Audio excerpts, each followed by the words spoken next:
حضرت صلی اللہ علیہ وآلہ وسلم پر وحی کا ابتدائی دور اچھے سچے پاکیزہ خوابوں سے شروع ہوا۔ آپ خواب میں جو کچھ دیکھتے وہ صبح کی روشنی کی طرح صحیح اور سچا ثابت ہوتا۔ پھر من جانب قدرت آپ تنہائی پسند ہو گئے اور آپ نے غار حرا میں خلوت نشینی اختیار فرمائی اور کئی دن اور رات وہاں مسلسل عبادت اور یاد الہی و ذکر میں مشغول رہنے لگے۔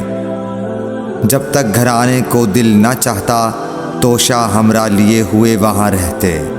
توشہ ختم ہونے پر ہی اہلیہ محترمہ حضرت خدیجہ رضی اللہ تعالی عنہا کے پاس تشریف لاتے اور کچھ توشہ ہمراہ لے کر پھر وہاں جا کر خلوت گزین ہو جاتے۔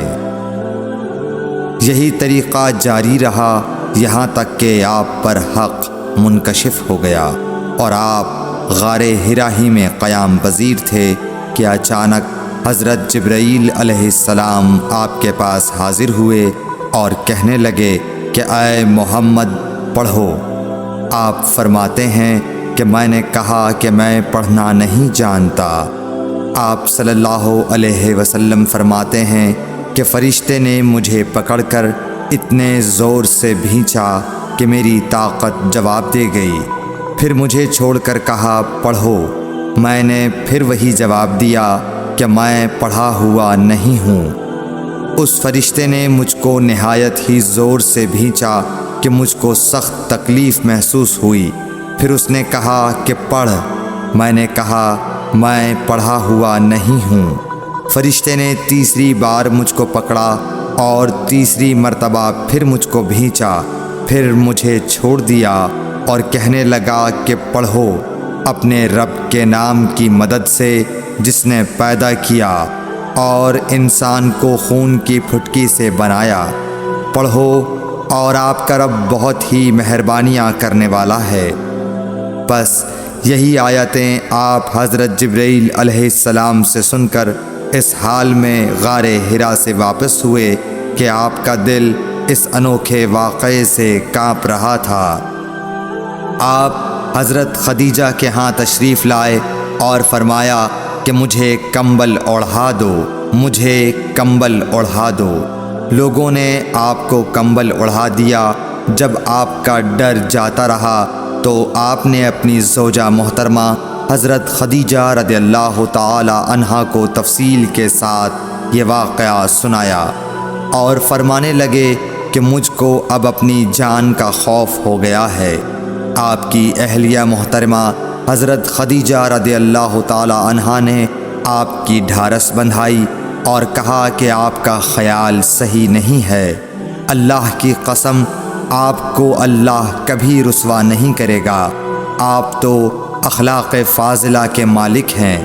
آپ تو کنبہ پرور ہیں، بے کسوں کا بوجھ اپنے سر پر رکھتے ہیں، مفلسوں کے لیے آپ کماتے ہیں، مہمان نوازی میں آپ بے مثال ہیں اور مشکل وقت میں آپ امر حق کا ساتھ دیتے ہیں۔ ایسے اوصاف حسنہ والا انسان یوں بے وقت ذلت و خواری کی موت نہیں پا سکتا۔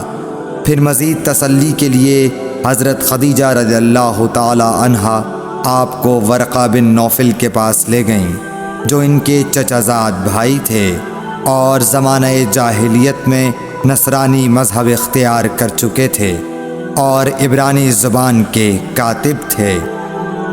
چنانچہ انجیل کو بھی حسب منشائے خداوندی عبرانی زبان میں لکھا کرتے تھے۔ انجیل سریانی زبان میں نازل ہوئی تھی، پھر اس کا ترجمہ عبرانی زبان میں ہوا۔ ورقہ اسی کو لکھتے تھے۔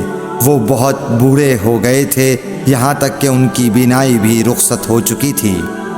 حضرت خدیجہ رضی اللہ تعالی عنہا نے ان کے سامنے آپ کے حالات بیان کیے اور کہا کہ اے چچا زاد بھائی، اپنے بھتیجے محمد صلی اللہ علیہ وسلم کی زبانی ذرا ان کی کیفیت سن لیجئے۔ وہ بولے کہ بھتیجے آپ نے جو کچھ دیکھا ہے اس کی تفصیل سناؤ۔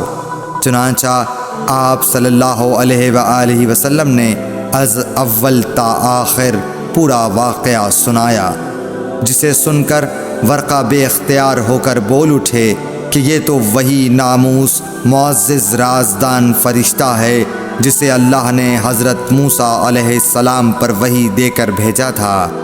کاش میں آپ کے اس عہد نبوت کے شروع ہونے پر جواں عمر ہوتا، کاش میں اس وقت تک زندہ رہتا جب کہ آپ کی قوم آپ کو اس شہر سے نکال دے گی۔